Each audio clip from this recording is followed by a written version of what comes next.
All right. My name is Ann Carmichael, and I'm going to present this evening on the college financial aid process. If you have questions, I am happy to answer them, and we're going to talk a little bit toward the end of the presentation on how you can contact me.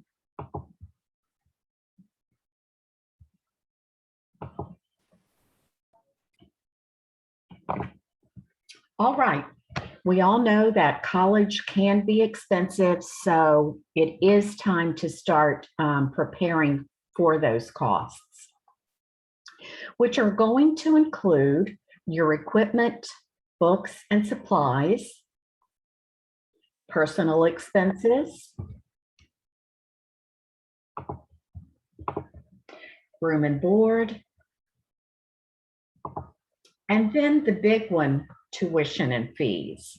So when you're looking at colleges, if cost is a factor in making your decision, make sure that you're looking at the school's total cost of attendance. And the good news is that financial aid is available from the federal government, the state of Louisiana, your college or career school, and then nonprofit and private organizations. Now, there are three types of student financial aid. There's free money, borrowed money, and earned money. Types of federal student aid include the federal Pell Grant, the federal Supplemental Education Opportunity Grant, the Teacher Educational Assistance for College and Higher Education Grant, the Iraq and Afghanistan Service Grant, Federal Work Study, and direct subsidized, unsubsidized, and PLUS loans. The grant family through federal student aid will include the Pell Grant, which is for undergraduates with financial need, FSEOGs, for undergraduates with exceptional financial need, service grants for students of military parents who died defending the country following 9/11, and then teach grants for students pursuing a teaching career. The Federal Work Study Program provides part-time jobs to help the student pay for his education expenses.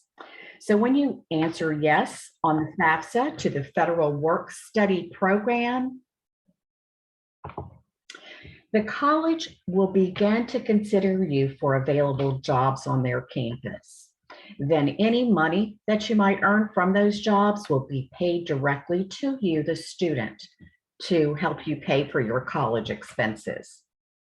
Now, these jobs look great on your first professional resume. So if you are going to a four-year college and accept a federal work study job, say in the financial aid office, that is 4 years of work history to provide. And of course, no one wants to have to borrow, but if you cannot complete your college degree without student loans, then are a good investment. The important thing is to borrow only what you need to complete your education. And it's important to understand the types of loans that you might be offered. So direct subsidized loans are based on financial need, and no interest is charged until you graduate or cease to attend. And these are known as need-based loans. On the other hand, almost everyone is eligible for direct unsubsidized loans, regardless of your financial need. But it's important to remember that interest does begin to accrue on this type of loan once it's fully dispersed and then throughout the life of the loan. So you can see that there is a big difference between direct unsubsidized and subsidized loans. When you receive your student financial aid offer, you want to remember to always accept the subsidized loans first. And you can remember this by telling yourself that the U in unsubsidized means that you always pay the interest on that portion.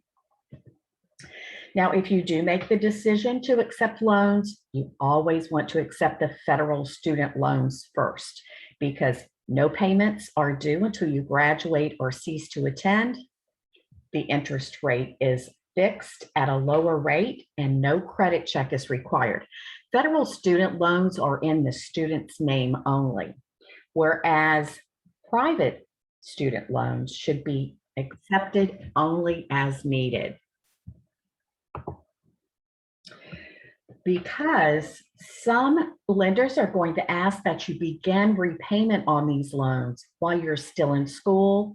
The interest rate might be variable and often it is higher, and they almost always require a cosigner. So make sure that you and your family are doing your research before selecting a private lender.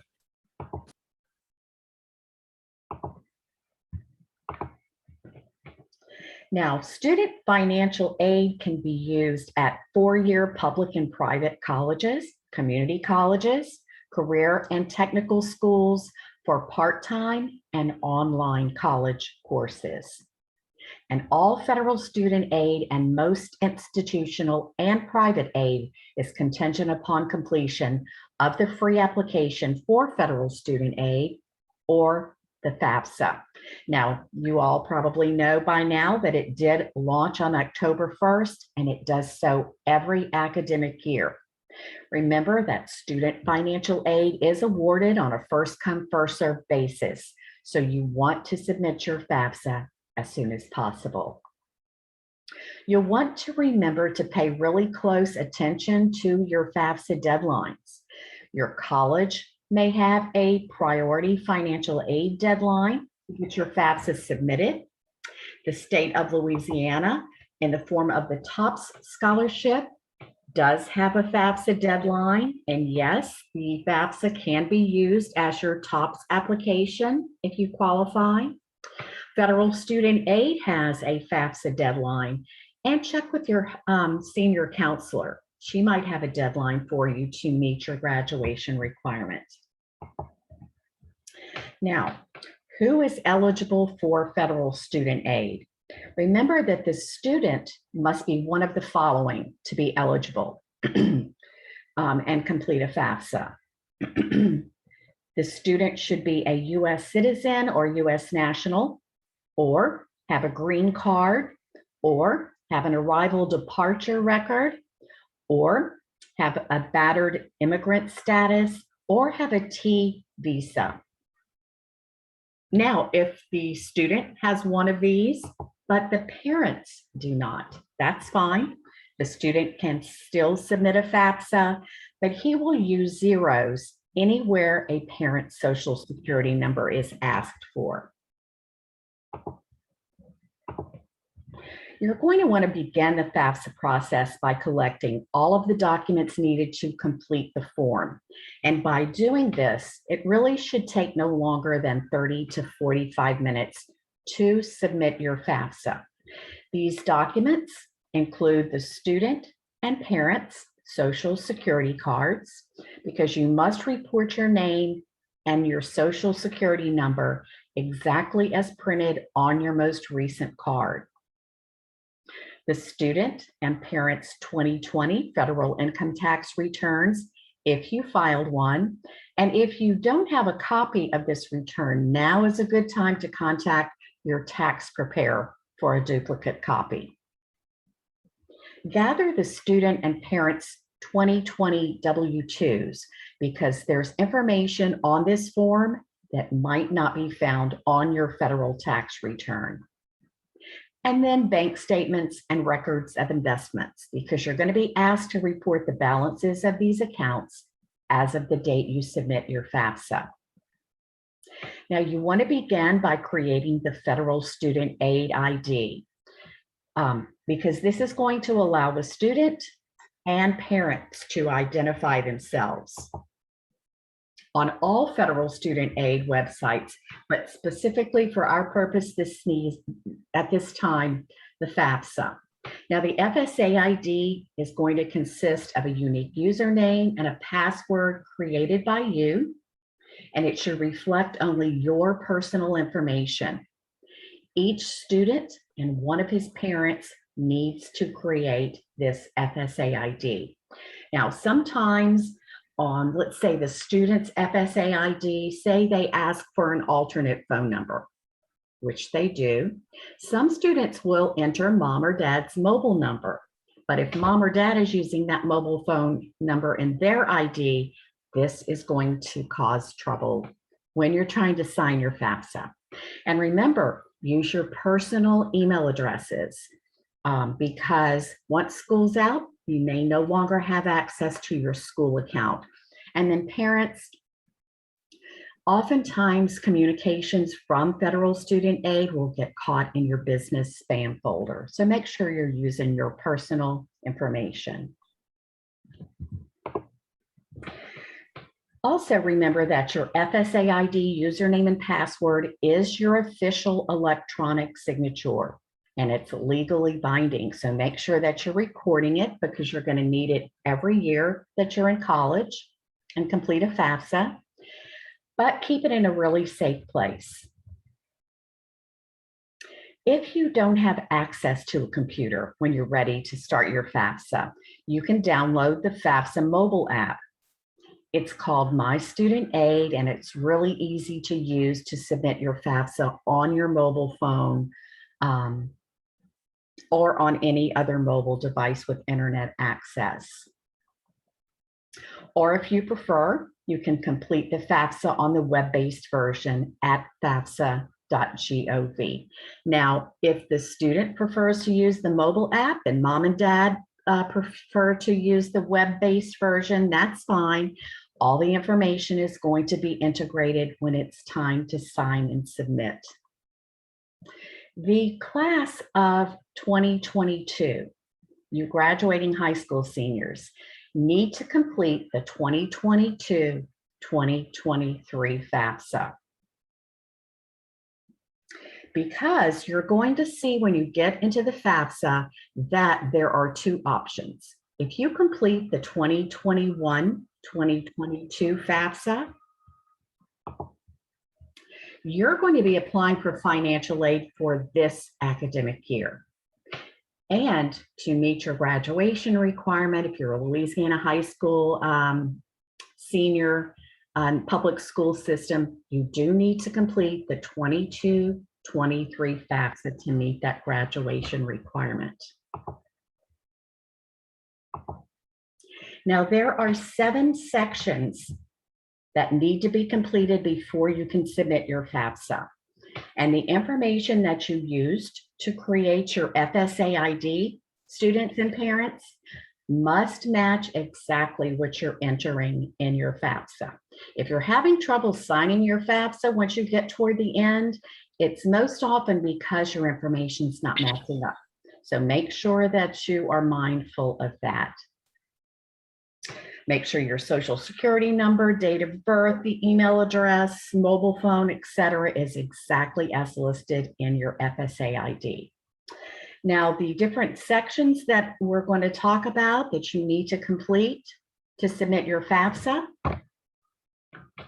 are the student demographics, where students will be asked to report their social security number, name, date of birth, email address, home address, residency status, and gender. The school selection section, where students will report the name of their high school, the colleges they want their FAFSA data to be sent to, and their housing plans on each of those campuses. Dependency status, where the student will be asked to consider a list of 10 questions that will determine whether he is a dependent or an independent student for FAFSA purposes. The parent demographic section, where parents will report their social security numbers, their names, their marital status, and email addresses.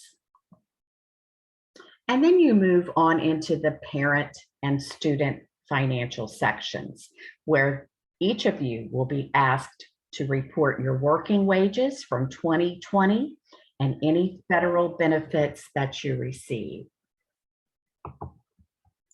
Also, this is where you're going to report the balances of your savings and investment accounts. And now it's almost time to sign and submit the FAFSA. But before you do that, make sure you're reviewing your FAFSA summary. This summary reflects every question you were asked on the FAFSA and your answer to it. So a review of this report is going to ensure that the financial aid offices receive accurate information so that your aid can be processed timely.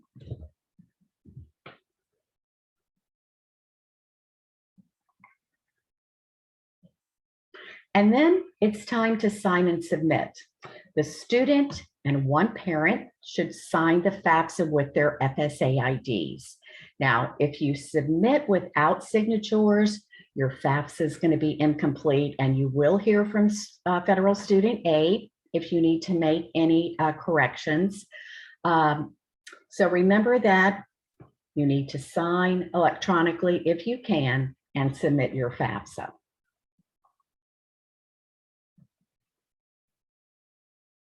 Now, if you've listed two parents within your FAFSA, we all know that the one who created the FSA ID is the one who's going to sign your FAFSA.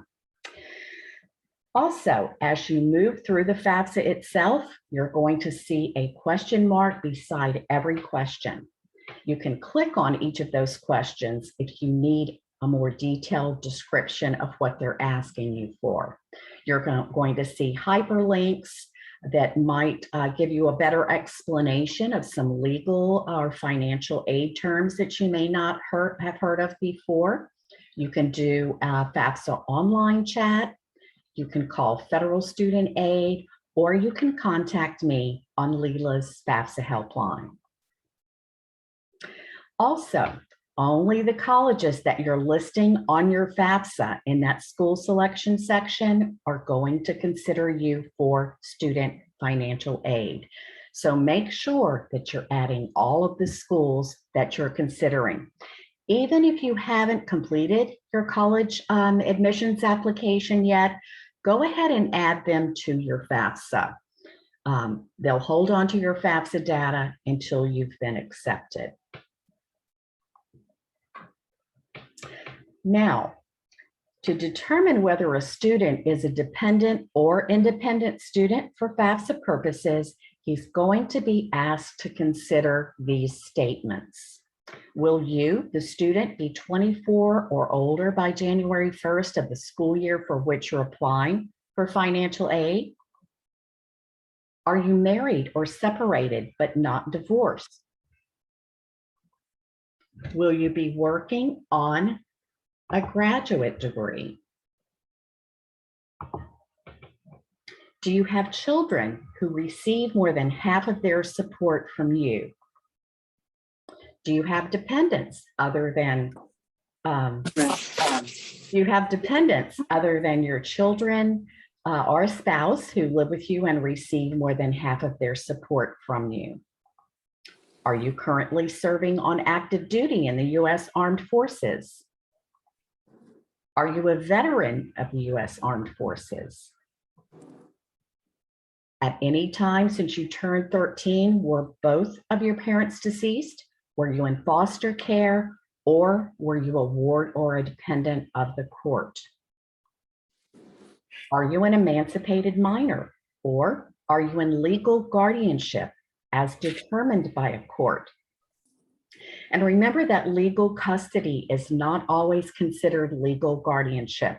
So make sure you have your documentation with you when you're answering these questions. And then, are you an unaccompanied youth who is homeless, or are you self-supporting and at risk of being homeless? Now, if you can answer yes to just one of these questions and provide a legal document supporting that claim, then you're considered an independent student for FAFSA purposes, and you will not be required to provide parental information. This is great. We're still having people join us. So when I hesitate, that's what I'm doing, letting students and their parents in our room. Now, if you say live with your grandparents or other relatives who are not your legal guardians and they have not legally adopted you, you still must provide information about your biological parents.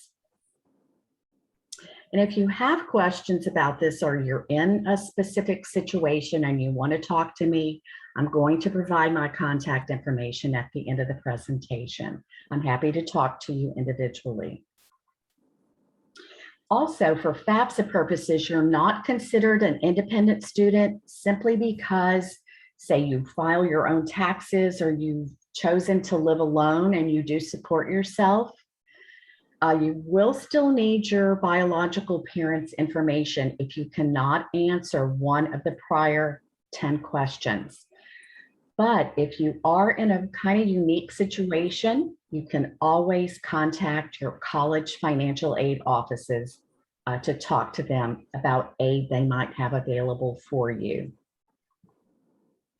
And then the most commonly asked question that we receive is, which parent should I list on my FAFSA? Now, the parent or the parents that you've lived with the longest in the past 12 months should be listed on your FAFSA. So if you live with both of your biological parents, then that's easy. You're just going to list both of them. But if the parent that you've lived with the longest in the past 12 months is either separated, divorced, or was never married, then you should list only that biological parent on your FAFSA. But if that parent is now remarried, you should also list your step parent, because federal student aid needs to know the financial standing of the household that the student has lived in the longest in the 12 months prior to the date that the FAFSA was submitted. If you are identified as a dependent student, but your parents will not provide their information on your FAFSA, you can still submit your FAFSA by stating, I'm unable to provide parental information. However, it's your responsibility to contact the college financial aid offices that you've listed on your FAFSA to discuss your situation with them, because they might have some additional money available to help you complete your academic year. If you do not contact them directly, you will only be offered the non-need-based, unsubsidized student loans. Don't be shy about reaching out to these counselors. That's their job. They're happy to help you, and they will be happy to work with you independently. Now, to expedite the process of your processing of your federal student aid, the student and parents should use the IRS data retrieval tool to provide your income information if you filed a 2020 federal income tax return. Now, using the IRS DRT is going to greatly diminish your chances of being selected for verification by your college financial aid offices. I will tell you that most often students and parents who do not use this tool will be asked by the college financial aid counselors to go to the irs.gov site, request a tax transcript in order for them to verify the information that you've manually entered in the FAFSA. Now, many times parents or students will contact us telling us that they cannot use the tool, and we always direct them as the first step to go back to the FSA ID and check the demographics section of your FAFSA, because that is often the reason that they can't use this tool. But if you're still having trouble, please feel free to call me. I'll provide my phone number to you in just a moment. Once you're in the IRS site, you are going to want to grab your 2020 federal income tax return. And this is why we always ask you to gather this return before you get started, because you must report your name, address, city, state, zip, exactly as it's printed on your return. Even if your name is misspelled or you've moved since you filed your 2020 return, sometimes the site is so sensitive. If your tax return shows an abbreviated street or avenue, but you've spelled it out within the IRS site, you're not going to be able to transfer your info. So make sure you have that return with you, because the IRS wants to make sure that the person that's in their site is the person that filed that return. And then it's time to sign and submit the FAFSA. You're going to, once submitted, automatically receive this confirmation pop-up page. We encourage you to print this page or take a screenshot of it. It's one of the few times that you're going to see all of this information in one place. You'll see the next steps that you need to take to complete the financial aid process. You'll see a list of the colleges that you have chosen to receive your FAFSA data. You can review your estimated expected family contribution. Now, if you see financial aid estimates on this confirmation page, remember, these are just estimates. Each college financial aid office is going to have to verify the information that you manually entered in your FAFSA, and then they will be the ones to determine your aid on their campus. Once your FAFSA is fully processed, which usually takes 3 to 5 days, it will be shared with your colleges. Then each college financial aid office will begin to identify any aid that they might have for you that you're eligible to receive. Now, if you need to go back later and say add a school or change your contact info, or maybe one of the colleges asked you to make a FAFSA correction, there are a variety of ways to do that, but you want to make sure that if you are using the electronic option and you're going back into your FAFSA, making those corrections, always sign and submit it. Because if you don't, it's just going to hang out there on Federal Student Aid site. So make sure you're signing and submitting each time. And it's also important with all of the tragic events that have happened over the past year and before, that if your family's financial situation has changed since 2020, you want to contact your college financial aid counselor, because they have the ability to adjust your aid by using their own professional judgment. So if someone has lost their job, there's been a reduction in someone in your family's work hours, or you've had some unexpected medical expenses, don't be shy about contacting the financial aid office. There could be money and additional money to help you get through your academic year. The financial aid office is trying to determine your net price, and that's going to be done by subtracting any grants and scholarships that you might be eligible for at their school from your total cost of attendance on their campus. Now, remember that this net price can be paid. It's your responsibility, and you can pay it either in cash or by accepting student loans to pay that balance. And the student then will receive a financial aid offer from each of the schools listed on the FAFSA. They won't all look the same, but they all should show that school's cost of attendance and line item, any grants, scholarships, work study, and student loans that they can offer you. You want to make sure that you're reading each of them carefully and that you're responding to any requests for additional information from any of the schools. Once you do make your decision on where you're going to college, you always want to accept your financial aid in this order. Scholarships and grants, because this is gift aid that doesn't have to be repaid. Next would be federal work study. You've earned this money and you don't have to pay it back. And then last resort would be your student loans, because this is borrowed money and you must repay it with interest.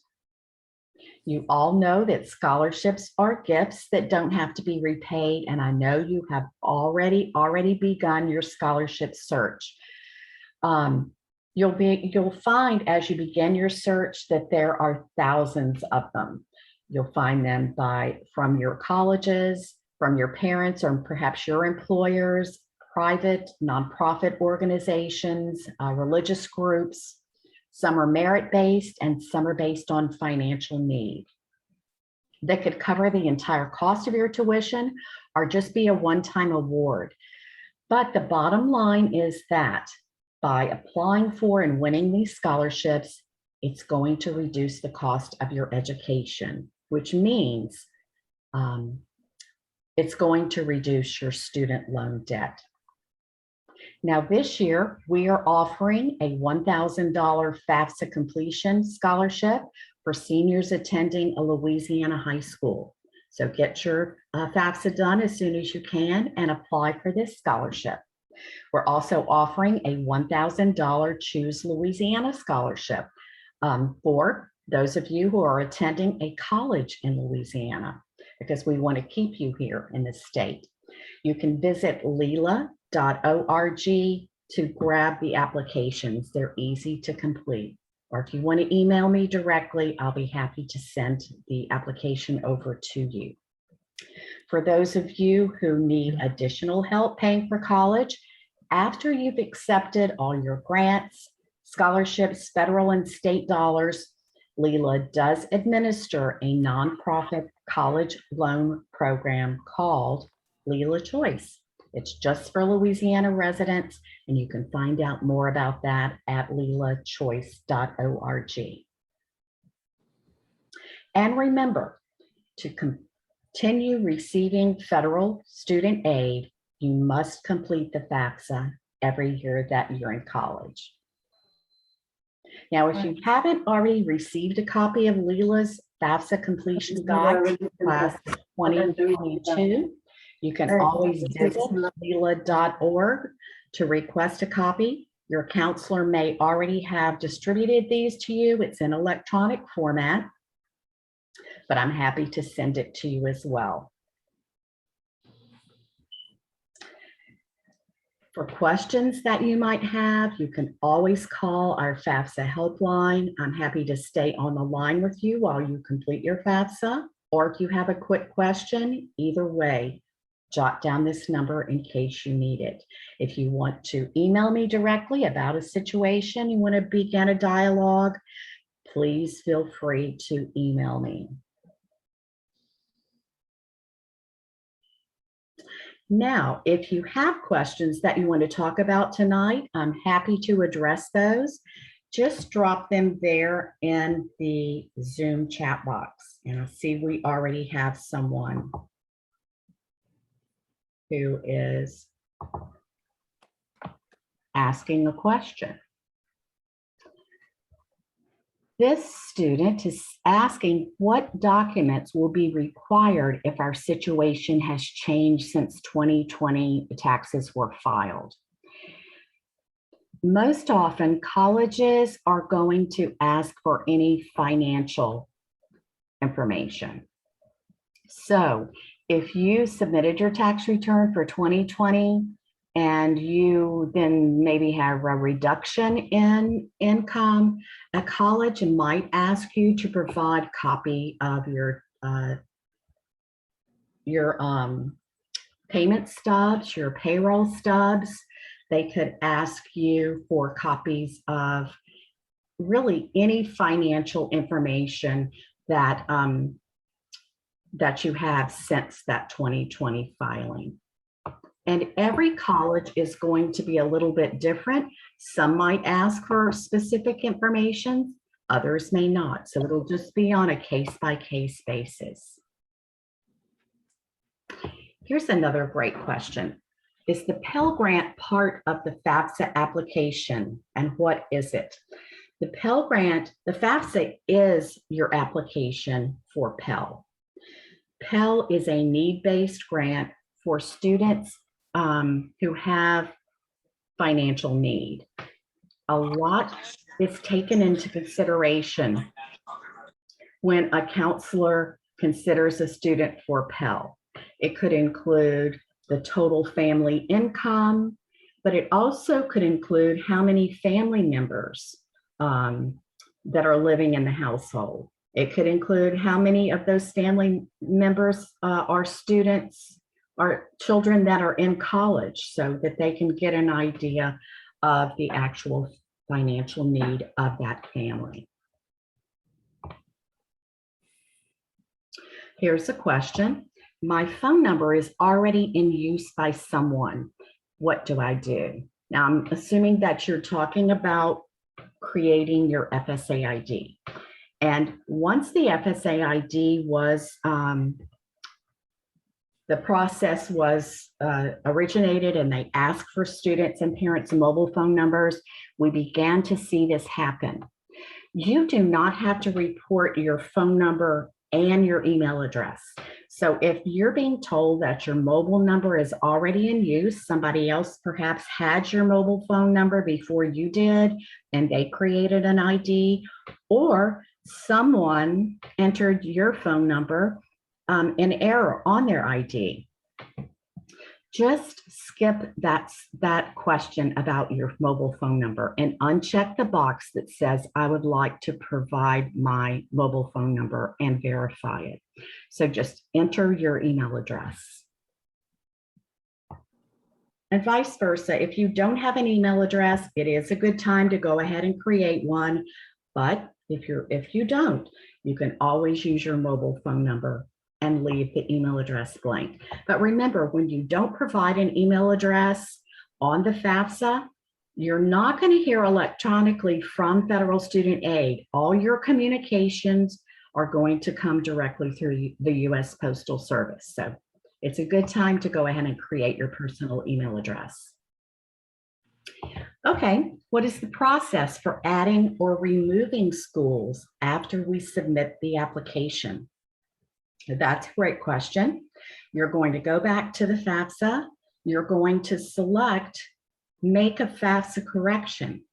You're going to jump straight to that school selection section, and you're going to remove a school or you're going to add a school. But remember that you must sign and submit each time. Now, if you're planning to apply to more than 10 colleges, what you want to do is add those 10, the first 10, sign and submit the FAFSA, go back into the FAFSA once it's processed after that 3 to 5 day period, remove those 10 schools and add 10 more. And you can do this continuously until you have all of your schools listed on a FAFSA.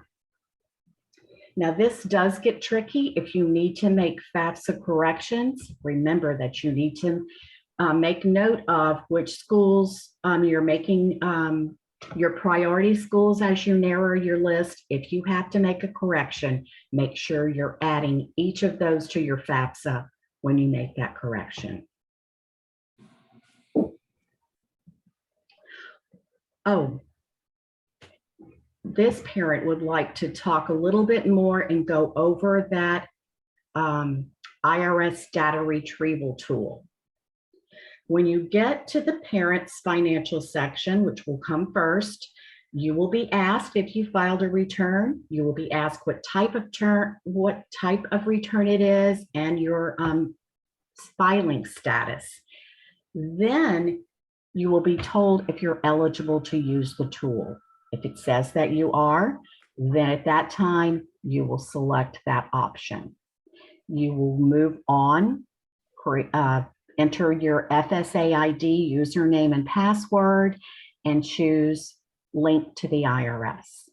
And then again, once you're in the IRS site, remember to grab your 2020 federal return and enter your information exactly as it's printed on the return. So mom or dad, if you want to give me a call when you're at that point, please feel free to call the helpline and I'll walk you through it. Remember that when you're in the parent financials first, you can use the tool. If the student also filed a return from 2020, they're eligible to use, most often eligible to use the tool as well. Another question is, do both married biological parents need to create an FSA ID or only one?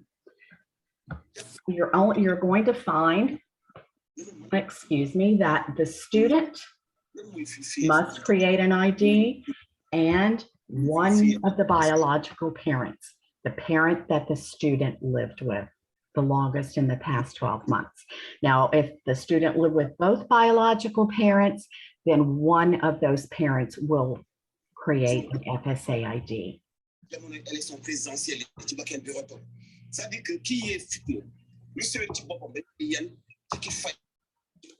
Okay, what if our current savings consists of insurance settlement from Hurricane Ida, which is falsely overstating our savings amount because home repairs are still pending?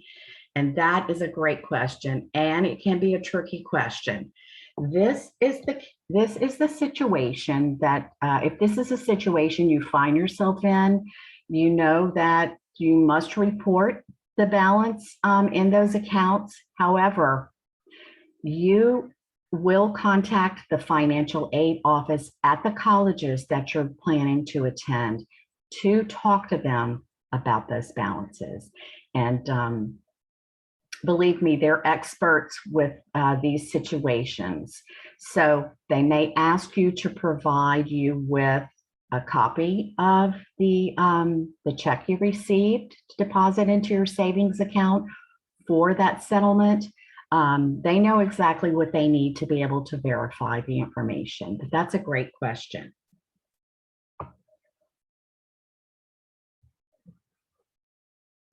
If you don't send a college or FAFSA, do they still give you financial aid? Now, if you're talking about federal student aid, no, you have to file a FAFSA to be considered for the Pell Grant, federal work study, and federal student loans. But I will say this, most colleges, even when they are awarding institutional aid, maybe they have scholarships your child might be eligible to receive that aren't federal dollars. A lot of colleges use the FAFSA to initiate the entire financial aid process, and that could also include scholarships as well. So, of course, it's your choice to submit a FAFSA, but we do find out, and I'll use LSU as an example. Their Office of Financial Aid also includes the scholarship group. So it's called the Office of Financial Aid and Scholarships. They all work together to determine any time and identify any type of federal student or any type of student aid that they can offer to your child. And that could include their scholarships as well. All right. Here's a question. Are we supposed to ask our counselor about eligibility for the Pell Grant? Once you submit your FAFSA and it goes on to the financial aid office at the college and you've completed your admissions application, some schools wait until you're accepted, but they look at the entire award. They're looking all over their campus for dollars for your child. They're using it as a recruiting tool to get your child to their school. So you don't have to ask them specifically because they are identifying everything that they know your student is eligible for. And if that's the Pell Grant, they will include that in the student's financial aid offer. Will colleges provide financial aid offers before or after accepting admission? Most colleges are going to, and I hope I'm answering this question in a way that you're asking it. But most colleges receive FAFSA data, and they may receive, nationwide, they're receiving FAFSA data from students all over the country that are, adding their school to their FAFSA. A lot of times the FAFSA data will just hang there on their computer system until they hear from the admissions office that your student has either applied, and in many instances until your student has been accepted to the university before they pull down your FAFSA data. So that's why it's good to go ahead and get your FAFSA submitted at the colleges, and it'll just be there waiting. And then once the student completes the admissions process, they'll match everything up and begin working on a financial aid offer for your child. If something happens in the future that affects our financial situation, can we receive more financial aid? And that's a great question. And I am not going to answer on behalf of every college and university, but generally, you can work with the financial aid office up to and through that academic year that you're applying for financial aid. So even if something would happen within that academic year, the 22-23 academic year that the student is even on campus already, you can always talk directly to the financial aid office, and perhaps there is additional aid they can offer the student.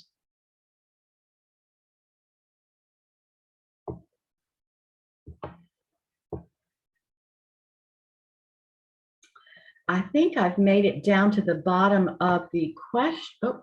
Oh, here we go. Good. If FAFSA is first come, first serve, are we 12 days late?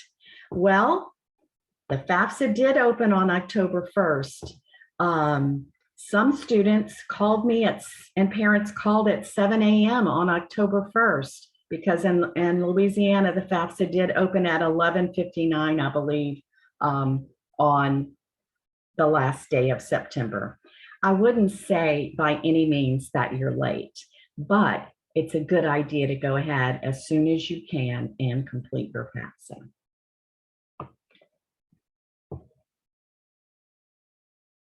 You're welcome.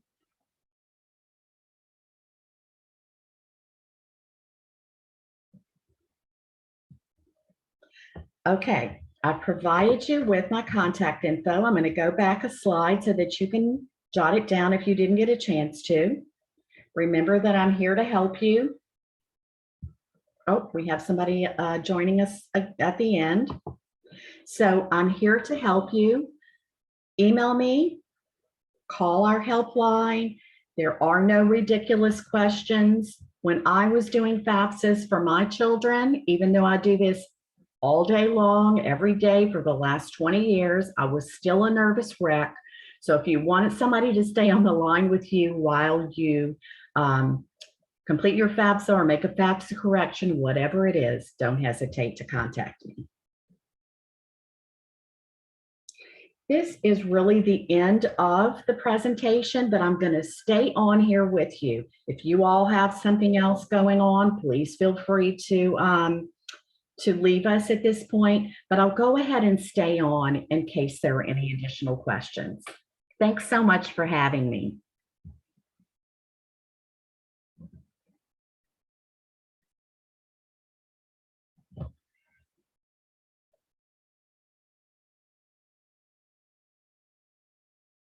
Oh, here's a question. Are there any similar presentations available on lilachoice.org? We do not have a presentation on that program. However, if you call our FAFSA helpline or if you email me directly, I'll put you in contact with someone that you can ask your specific questions to.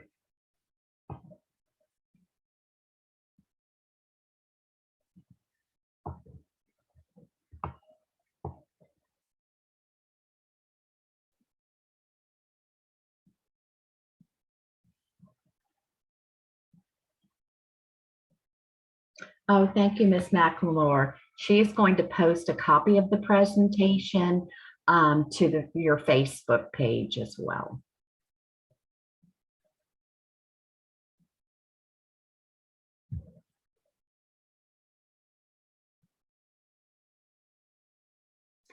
I have another question. What if you received an extension on your 2020 taxes and you don't have the actual return yet? And this is a good question. You can complete a FAFSA. When you get to the drop-down box on the parent financial section, one of the choices is, well, you'll see choices: already filed your return for 2020, not going to file a return, say you do not have to file one, that's fine, or going to file. You would select going to file, and then you would estimate your income information. And that can get tricky. And you can submit it saying that you're going to file a return. But once you get that return submitted and you get a copy of it, you do have to go back into the FAFSA and change that answer to already filed and go ahead and put the actual numbers in your FAFSA. Sometimes it's easier to just go ahead and wait until you get your extension filed, unless the colleges that your child's planning to attend have a deadline to submit your FAFSA. I would encourage you to contact those colleges and get their advice on that FAFSA estimate. You're welcome.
Okay, I see we still have a few people left in our meeting room.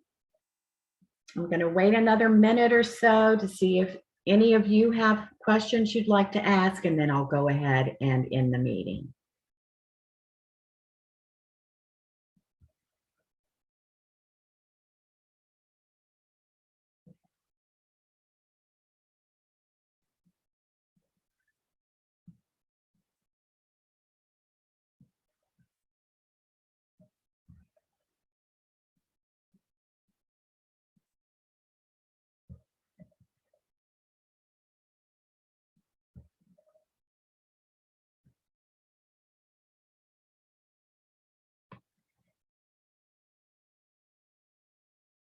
All right, I want to thank you again. It's always a pleasure to present to Haynes Academy. And good luck to everybody. Remember to call me if you need me.